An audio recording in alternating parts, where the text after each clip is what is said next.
दोस्तों नमस्कार, मैं आपका दोस्त मनोज कुमार मिश्रा, एक फिलोसोफर और एस्ट्रोलॉजर। मैं आप सभी लोगों का अपने YouTube चैनल एस्ट्रो और वर्ल्ड में हार्दिक स्वागत करता हूं और आप सभी लोगों से ये रिक्वेस्ट करता हूं कि अगर आप लोग अभी मेरे चैनल पर नए हैं तो चैनल को जरूर सब्सक्राइब करें। आज हम लोग बात करेंगे अपने 25वें नक्षत्र पूर्व भाद्रपद नक्षत्र के बारे में और जानेंगे कि पूर्व भाद्रपद नक्षत्र वाले लोग कैसे होते हैं। तो सबसे पहले हम लोग क्या जानते हैं कि पूरा सारे के सारे नक्षत्रों का ब्रह्मांड में दूरी कितनी है। तो 0 डिग्री से लेकर 360 डिग्री तक ये पूरा पीरियड होता है। अब इस पीरियड में पूर्व भाद्रपद जो है 320 डिग्री से 333 डिग्री 20 मिनट तक का इसका डिस्टेंस है, मतलब दूरी है या कहें भोग काल है। और जब हमारे ऋषियों ने पृथ्वी से आसमान की ओर देखा तो इस पूर्व भाद्रपद में कितने तारे देखे? 2 तारे देखे। तो इस तरीके से ये पूर्व भाद्रपद है। इसका जो जिस ग्रह को रूलरशिप जाती है वो किसको जाती है? गुरुदेव बृहस्पति को जाती है। और ये टोटल नक्षत्र की ऊर्जा क्या है? इस टोटल नक्षत्र की ऊर्जा है यजमान उदयमान शक्ति। अब इस यजमान उदयमान शक्ति का मतलब क्या है? ये किसी भी व्यक्ति की आध्यात्मिक पावर को, आध्यात्मिक ऊर्जा को बढ़ाने वाला नक्षत्र है। मतलब ये वो आग है उस व्यक्ति के अंदर जो उसमें आध्यात्मिक प्रवृत्तियों को जागृत करती है। मतलब इस तरीके के नक्षत्र वाले लोग हठ योग के द्वारा क्या करते हैं? अपने शरीर की कुंडली जागरण वगैरह करने की पूरी प्रैक्टिस करते हैं। इसका मतलब क्या है? इसका मतलब यह है कि यह ज्ञान का नक्षत्र है। इसके लोग बहुत इंटेलिजेंट होते हैं। और इसमें एक खास बात क्या है, देखिए जिस प्रकार से सभी नक्षत्रों के 4 चरण होते हैं, इसके भी 4 चरण हैं। इसके 3 चरण आते हैं कुंभ राशि में और 1 चरण कहां चला जाता है? मीन राशि में चला जाता है। तो एक तो इसको कुंभ से मिली हुई ताकत शनि की, एक राहु की और एक किस चीज की? बृहस्पति देव की। तो टोटल ये जो नक्षत्र है तो अपनी एनर्जी को रूपांतरित करने का नक्षत्र है। कहने का मतलब यह है कि इन लोगों का जो जन्म है वो मैं खुद क्या हूं इसको रिसर्च करने का जन्म है। मतलब कहने का यह है कि ये अपनी ऊर्जा को ट्रांसफॉर्म करना जानते हैं। तो इस नक्षत्र वाले लोग होते कैसे हैं? देखिए इस नक्षत्र वाले लोग मीडियम कदकाठी के होते हैं, बहुत दमदार होते हैं। ये सारी बातें तो चलिए फिजिकल हो गई जो आप किसी को देखकर बता सकते हो, लेकिन इनके अंदर क्या चल रहा है, ये किस तरीके के इनकी मानसिकता है, इसको आप कभी जज नहीं कर सकते। इनका मतलब क्या होता है कि इनके पास एक ऐसी ऊर्जा होती है जो अपने जितने भी इनके विचार होते हैं या जिस गुरु को ये फॉलो करते हैं ये उसके अकॉर्डिंग ही चलते हैं। जैसा उसने कह दिया वैसा इन्होंने कर दिया।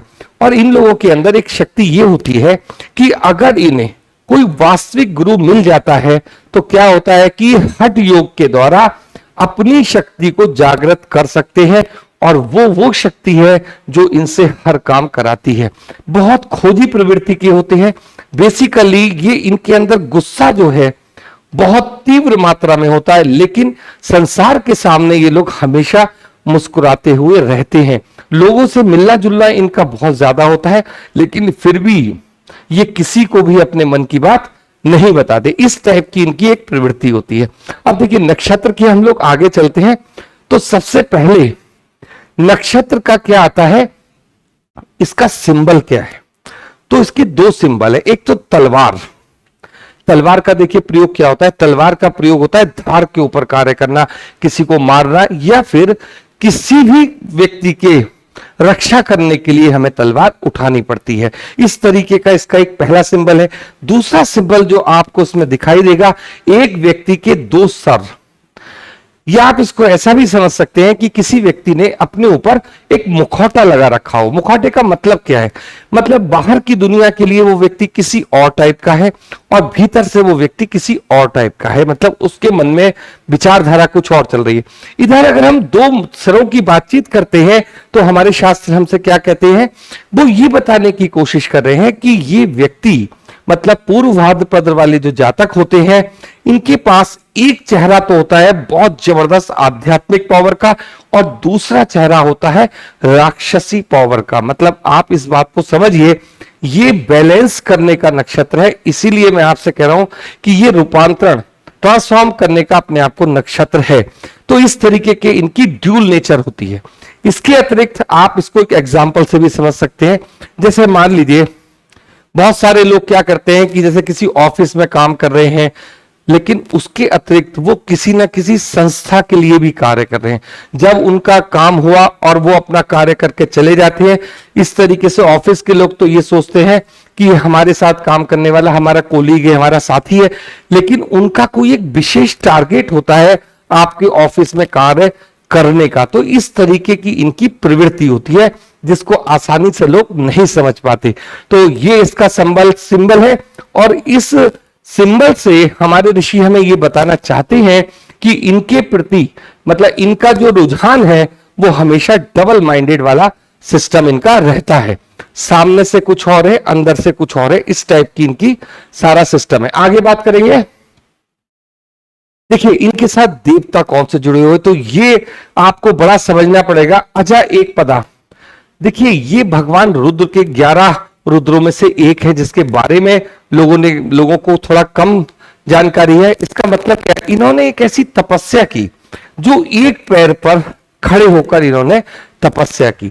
तो एक पैर पर खड़े होकर तपस्या भगवान शिव की इन्होंने की, और उसके बाद इनके पास ही सारी शक्तियां आती हैं। इसलिए जो पूर्व भाद्रपद वाले जो जातक हैं, उनके अंदर किस चीज की प्रवृत्ति होती है कि शारीरिक कष्ट भी वो सह लेंगे और अपने काम को करके आएंगे। मतलब जो इनको टारगेट दिया जाता है, जो इनको कार्य करना है, चाहे इनको कितना ही दर्द सहन करना पड़ता हो, लेकिन ये उन बाधाओं से आगे बढ़ जाएंगे। मतलब एक सामान्य पुरुष को या महिला को जिस कार्य में बहुत पीड़ा होती है, लेकिन पीड़ा इनको भी होती है, लेकिन ये इनके अंदर उसको सहन करने की असीम शक्ति होती है। अब आप कभी देखो कि कोई व्यक्ति दो पैरों पे जैसे खड़े, सामान्य व्यक्ति सब दो पैर, अब ये एक पैर पे खड़े होकर साधना कर रहे हैं। ये साधना अर्जुन ने भी भगवान शिव की थी। जब महाभारत का युद्ध होने से पहले, तो अर्जुन ने एक पैर पे खड़े होकर भगवान शिव की आराधना की। इसका क्या मतलब होता है कि अपने शरीर को कष्ट देकर साधना करना, जिससे कि हमारे जो देव है या जिसकी हम आराधना कर रहे हैं, जिसकी हम पूजा कर रहे हैं, जिसकी हम साधना कर रहे हैं, वो जल्दी हमसे प्रसन्न हो। ये चीजें हठ योग के द्वारा। आगे बढ़ते हैं। तो देखिए मैंने आपको बताया कि इनके साथ जो ग्रह जोड़े गए हैं वो क्या है, जुपिटर जोड़े गए और बहुत सौम्य है। इसीलिए जोड़े गए क्योंकि ये ज्ञान से जुड़ा हुआ नक्षत्र है, अपनी हिडन पावर्स को आगे लाने का नक्षत्र है। इससे अगला बोलेंगे, देखिए धर्म अर्थ काम मोक्ष। किसी भी नक्षत्र में जब हम लोगों के पास क्या है, 4 पुरुषार्थ है, धर्म अर्थ और काम और मोक्ष। तो ये जो पुरुषार्थ जुड़ा हुआ है, ये धन से जुड़ा हुआ पुरुषार्थ है। मतलब इसका जो इस नक्षत्र का पुरुषार्थ है धन। तो इनका जो सारा का सारा सिस्टम रहेगा धन की तरफ आकर्षित रहेगा। इसके अतिरिक्त ये बहुत मान सम्मान भी प्राप्त करते हैं, धन के साथ साथ ये मान सम्मान भी प्राप्त करते हैं। इसके आगे बढ़ते हैं। इनका गण कौन सा जोड़ा गया है, तो ये है मनुष्य गण के लोग। मतलब जितनी साधना करेंगे उतना आगे बढ़ जाएंगे। आगे बढ़ते हैं। इनके साथ इनका जो वर्ण है वो क्या है, तो देखिए ब्राह्मण है। यहां ज्ञान की चर्चा हो रही है, यहां हर प्रकार की उस चीज की बात हो रही है कि सीखना, सिखाना, और किस चीज के लिए, अपने ज्ञान के द्वारा अपने नेत्र खोलना, इस तरीके की बातचीत हो रही है। तो वर्ण हमारे ऋषियों ने क्या रखा है, इसका ब्राह्मण रखा। और अब हम लोग आगे बढ़ते हैं। इसके साथ ट्री कौन सा जोड़ा गया, तो देखिए मैंगो का ट्री जोड़ा गया है। और आप समझ लीजिए कि मैंगो ही वो एक ऐसा फल है, आप लोगों ने, सब लोग खाते हैं इसको, कि जब इस फल के बारे में आप सोचते होगे, तो जब ये कच्चा होता है तो इसके अंदर विटामिन सी की मात्रा जबरदस्त होती है। मतलब बहुत खट्टा फल है। और जब ये पक जाता है ये फल, तो इतना प्यारा हो जाता है, इसका टेस्ट बहुत अच्छा हो जाता है, और इसको आप दूध के साथ भी ले सकते हो। मतलब पौष्टिकता भी इसके अंदर भरपूर होती है। तो इसी प्रकार से ये बताने की कोशिश कि जब तक ये लोग कच्चे रहते हैं, मतलब साधना के द्वारा, तो ये इनका क्या फील्ड है, साधना, तपस्या इनकी फील्ड है। जैसा कि इनके जो इसमें निवास करने वाले देवता के बारे में मैंने आपको बताया। तो जब तक ये अपनी साधना नहीं करते, जब तक ये पकते नहीं, मेन चीज ये है। तो आगे बढ़ते हैं जी हम लोग।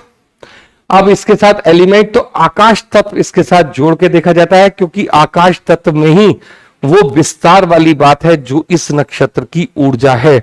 इस तरीके का ऊर्जा है इसके अंदर कि आप ये समझिए एनर्जी लेवल इस कदर हाई होता है इन लोगों का कि अगर ये साधना के द्वारा अपने आप को रूपांतरित न करें तो इनको प्रॉब्लम्स क्रिएट होती हैं।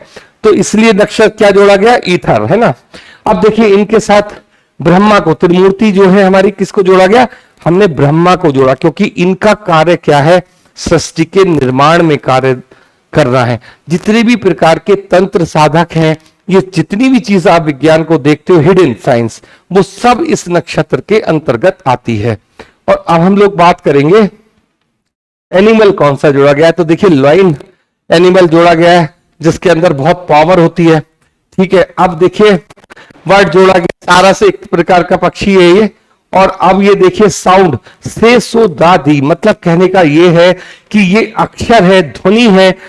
किसी भी प्रकार का ध्वनि, किसी भी नक्षत्र की ऊर्जा को, जो हमारा जन्म का नक्षत्र है या हमारी लग्न का नक्षत्र है, आप किसी भी प्रकार से किसी भी नक्षत्र को अगर जागृत करना चाहते हो, उसकी ऊर्जा प्राप्त करना चाहते हो, तो क्या होगा, वो पहले तो हमसे जुड़ा हो, मतलब या तो हमारा चंद्रमा वहां हो, हमारा सूर्य चल रहा हो, या फिर हमारी लग्न वहां से गोचर करती हो। तो आप उस चीज को पकड़िए कि हमें अपने जन्म नक्षत्र का जो हमारा अक्षर है, उसका अगर हम लोग अनाहत चक्र में थोड़ी सी देर ध्यान करते हैं तो वो उस नक्षत्र की ऊर्जा को जागृत करता है। अब आगे बढ़ाते हैं। देखिए हेल्थ वाइज तो बहुत अच्छी हेल्थ रहती है इनकी शुरू में, लेकिन उसके बाद क्या, एसिडिटी वगैरह की प्रॉब्लम इनको शुरू हो जाती है। इसके अलावा कंधों वगैरह में दर्द से संबंधित इनकी चीजें शुरू हो जाती हैं। एक प्रॉब्लम इनको और हो सकती है, जैसे हमारे जो पैर, उसके नीचे का जो तलुआ जिस पे हम खड़े होते हैं, उससे संबंधित नसों की भी प्रॉब्लम्स इन लोगों को आती है। और आगे हम लोग बढ़ते हैं इनकी मैरिज के बारे में। तो देखिए इनकी जो मैरिज है वो हमेशा ये मान के चलिए कि लेट होती है। कारण क्या है, जब तक अपनी ऊर्जा को व्यक्ति नहीं संभालता, जब तक वो आगे नहीं बढ़ता। मैरिज के लिए इनके लिए हमेशा ये कहा जाता है कि जो वाइफ होती है इनको प्यार करने वाली होती है, लेकिन सवाल इस बात का है कि ये अपने कार्य में इतने व्यस्त रहते हैं कि इनको समझना उनकी पत्नी या उनके स्पाउस के लिए भी थोड़ा टिपिकल होता है। और आगे हम लोग बात करेंगे इनके करियर की। तो देखिए नक्षत्र की ऊर्जा लगभग मैंने आपको बता दी। मतलब यहां चर्चा किस किस चीज की हो रही है, यहां चर्चा हो रही है ज्ञान की, चर्चा हो रही है यहां उस अग्नि की चर्चा हो रही है जो हमें ट्रांसफॉर्म करती है, मतलब हमें रूपांतरित करती है। या बात हो रही है हठ योग से संबंधित, बात हो रही है इनकी खोजी प्रवृत्ति की। तो इन सब चीजों को अगर हम देखते हैं तो सबसे पहले हम लोग क्या है कि इनकी ताकत का इस्तेमाल हो, वो चाहे मानसिक हो और चाहे शारीरिक हो। तो ऐसे डिपार्टमेंट कौन कौन से हैं, देखिए पुलिस में जा सकते हैं, क्योंकि ये एक अच्छे इन्वेस्टिगेटर होते हैं। इन लोगों के अंदर अपराध करना और अपराध को फाइंड करने की बहुत क्षमता होती है, क्योंकि जो व्यक्ति ये जानता है कि कोई सी साइट हैक कैसे होगी, तो वो अच्छा इंजीनियर भी होगा, करना भी जानता होगा और उसको रोकना भी जानता है। तो ये नक्षत्र इस प्रकार की ऊर्जा लिए हुए, अगर आप इनको इस तरीके के डिपार्टमेंट में डाल दें, जैसे पुलिस में हो, मिलिट्री में हो, सीबीआई में हो, किसी भी चीज का खुलासा करने के लिए, मतलब जो कि राहु की भी पावर इनको मिली हुई है बृहस्पति के साथ साथ, तो इन चीजों में इनका बहुत अच्छा इंटरेस्ट होगा। इसके अलावा देखिए ये एक अच्छे पत्रकार हो सकते हैं, इसके अलावा ये एक अच्छे पोइट, कविताएं लिखने वाले व्यक्ति हो सकते हैं, स्टोरी लिखने वाले हो सकते हैं। और जितनी भी आप फिल्में ऐसी देखते हो ना कि जिसके अंदर बहुत ज्यादा सस्पेंस हो, जैसे चेहरा कुछ और बताना मैसेज कुछ और देना चाहते हैं, तो इस तरीके की जितने भी हॉरर मूवीज हैं या जिसके अंदर बहुत सारा ऐसा मिर्च मसाला हो कि लास्ट तक आप यही ना समझ पाए कि अपराधी कौन था, तो इस तरीके की जितनी स्टोरी लिखते हैं, आप समझ लीजिए कि ये लोग कहीं ना कहीं पूर्व भाद्रपद नक्षत्र से जुड़े होते हैं, क्योंकि इनके अंदर सस्पेंस रखना ये चीज बहुत होती है, इनको आप आसानी से समझ नहीं सकते। इसी प्रकार जब ये कभी मूवी की स्टोरी लिखेंगे तो इतनी जबरदस्त लिखेंगे कि लास्ट तक दर्शक ये नहीं समझ सकते कि आखिर ये काम किया किसने, मतलब अपराधी कौन है। तो इस तरीके का सस्पेंस ये लेकर चलते हैं। इसके अतिरिक्त इनके जो डिपार्टमेंट होते हैं, देखिए जो मेटल इंडस्ट्री है उसमें ये जा सकते हैं, जहां पर अस्त्र शस्त्र बनते हैं ये वहां पर भी जा सकते हैं। इस तरीके के बहुत सारे इनके डिपार्टमेंट है। मूवी वाला डिपार्टमेंट भी हो गया। आप इसके अतिरिक्त और कहां जा सकते हैं, जहां इनके ज्ञान की चर्चा हो, क्योंकि यहां बृहस्पति की भी ऊर्जा आ रही है। तो क्या हो सकता है, अच्छे टीचर हो सकते हैं, अच्छे प्रोफेसर हो सकते हैं, या अच्छे मनोवैज्ञानिक डॉक्टर हो सकते हैं। इस तरीके की इनकी टोटल ऊर्जा है। तो इनके ये प्रोफेशंस हो गए। अब जिसमें ये लोग जाना चाहे उसमें जाइए, और काम को बहुत मेहनत और बहुत लगन से करने वाले लोग होते हैं। इनकी स्पेशल बात क्या है, ये वफादार भी होते हैं। बस शर्त यह है कि इनको एक ऐसा गुरु मिले जो इनके जीवन को आगे की ओर लेकर चले। अब देखिए बात क्या करते हैं, आपसे बात करेंगे इनके पैसे के लिए। तो देखिए जब मनी की बात हम लोग करते हैं तो आमतौर पर इनके पास पैसे की थोड़ी कमी देखी गई है, बशर्ते ये कि अगर ये अपना प्रोफेशन उस लेवल पर चुने कि चंद्रमा मान लीजिए हमारा पूर्व भाद्रपद से गोचर कर रहा है, और मैंने जो प्रोफेशन आपको बताए हैं, अगर इनमें से कोई किसी भी प्रोफेशन को ये चूज कर लेते हैं तो इनके पास पैसे की कोई कमी नहीं रहती। कारण क्या होता है कि हम बाय डिफॉल्ट वही काम कर रहे होते हैं जो हमें करना नहीं चाहिए। इसलिए ज्योतिष की बहुत ज्यादा जरूरत होती है। ये अच्छे सलाहकार भी हो सकते हैं अगर इनका बृहस्पति अच्छा है। तो ये डिपेंड करता है, एक नक्षत्र को ही देखकर हम सारी ऊर्जा नहीं देखते, उसके पास ग्रह कौन से हैं, किस भाव में वो नक्षत्र चल रहा है, तो ये सारी बातें भी मैटर करती है। तो आमतौर पर पैसे की थोड़ी तंगी होती है, लेकिन क्या है कि अगर ये किसी अच्छे प्रोफेशन में जाते हैं तो इनके पास पैसे की फिर कोई कमी नहीं रहती है। मतलब बेइंतहा पैसा कमाने वाला नक्षत्र भी ये माना जाता है। लेकिन क्या है, मेहनत के बाद आगे बढ़ते हैं। कौन सा काम इस नक्षत्र में करना चाहिए और कौन सा काम इस नक्षत्र में नहीं करना चाहिए। देखिए मैंने आपको बताया, जैसे आप हठ योग साधना के लिए जा रहे हैं, ये नक्षत्र बहुत अच्छा है। आपको किसी भी योग के लिए जाना है, ये नक्षत्र अच्छा है। किसी भी ऐसी चीज के लिए घर से निकलना है या किसी चैप्टर को ऐसा खोलना है, कोई आप स्टोरी लिख रहे हो और वो भी इससे संबंधित स्टोरी कि मर्डर किसका हुआ, क्या कौन अपराधी है, तो ये नक्षत्र आपको बहुत ऊर्जा देगा। इसके अतिरिक्त ये सारे इसके सारे काम हो गए जो करने चाहिए, मतलब माइंड से संबंधित। अब मैं आपको बताता हूं कि कौन से काम इसमें नहीं करने चाहिए। देखिए विवाह इसमें बिल्कुल नहीं करना चाहिए, यात्राएं इसमें बिल्कुल नहीं करनी चाहिए। इसके अतिरिक्त अगर आप कोई मकान बना रहे हैं या जमीन खरीद रहे हैं तो उसकी नींव रखना चाहते हैं, बिल्कुल भी आप इस नक्षत्र में नहीं रखेंगे। मोटी सी एक बात समझ लीजिए कि हमारे यहां यह भी कहा जाता है कि इस नक्षत्र में यदि आप कोई काम शुभ काम करते हो तो कर तो दिया आपने, लेकिन उसका जो अंत होता है वो थोड़ा दुख के साथ होता है। इसलिए इस नक्षत्र में हम लोग बड़े अच्छे, मतलब जिसको हम विवाह को लंबे समय तक चलाना चाहते हैं, इस तरीके के काम को हम लोग अवॉइड करने की सलाह देते हैं। तो देखिए टोटल ओवरऑल जो ये ऊर्जा थी इस नक्षत्र की मैंने आप लोगों के समक्ष रखी। अगर आप लोगों का भी ये कोई नक्षत्र है और आपको लग रहा है कि इस ऊर्जा को हम विस्तारित नहीं कर पा रहे, तो मैं हर नक्षत्र की एडवांस की वीडियोस आप लोगों के समक्ष प्रस्तुत करूंगा। उसके लिए क्या करा है, ज्वाइन बटन देखिए मेरे चैनल पर एक्टिवेट हो चुका है, आप ज्वाइन बटन से ज्वाइन कीजिए। 599 रुपए पर मंथ का सिस्टम है, और उसमें क्या है हम लोग मेंबर बना रहे हैं। होता क्या है कि जो भी लोग उससे जुड़ते हैं तो उसमें इसके एडवांस वाली जो वीडियोस हैं आपके पास आती रहेंगी। आज के लिए इतना ही। आप लोगों ने मेरे साथ इतना समय दिया उसके लिए बहुत बहुत धन्यवाद। Thank you.